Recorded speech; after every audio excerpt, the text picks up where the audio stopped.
I almost didn't want to talk about this, but have you ever stopped to think about how we mostly lose friends? I thought about this and I realized that most friendships, connections, relationships usually tend to fade away because of assumptions. Now let me explain. You see, most of us struggle with communication. So if you are someone who also has this struggle, please stick around and watch this video. I believe you'll be able to learn something today. So a few weeks ago, I was listening to an audiobook called The Buddy System, which teaches you practical ways to grow and nurture friendship, especially as an adult. I realized one thing. I realized that our friends are not mind readers, and if your friend wrongs you and you are not willing to bring it up maturely, don't assume they are aware of their actions. I mean, sometimes some actions are deliberate, but that's not what I'm talking about. Number one, let's understand that we are all different people. We think differently, see things differently, and we treat things and people differently.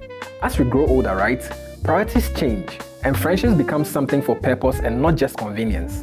Number two, friendships begin to sour when communication fades. Someone may have a communication problem and may choose not to talk about things or be the first to bring things up. Now here's where things get sour. If the other party isn't also confrontational and also decides to keep the same energy, you realize that gradually, a friendship that looked like an everlasting bond quietly evaporates into thin air.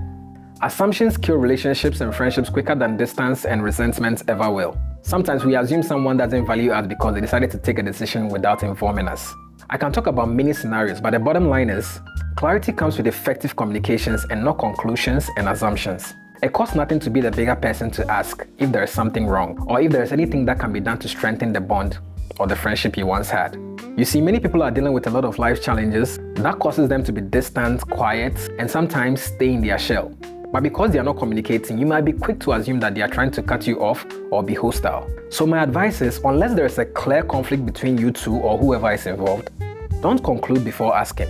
And more importantly, if you have an issue with someone, be sure to talk to them directly and not behind them when they can't clarify or defend themselves.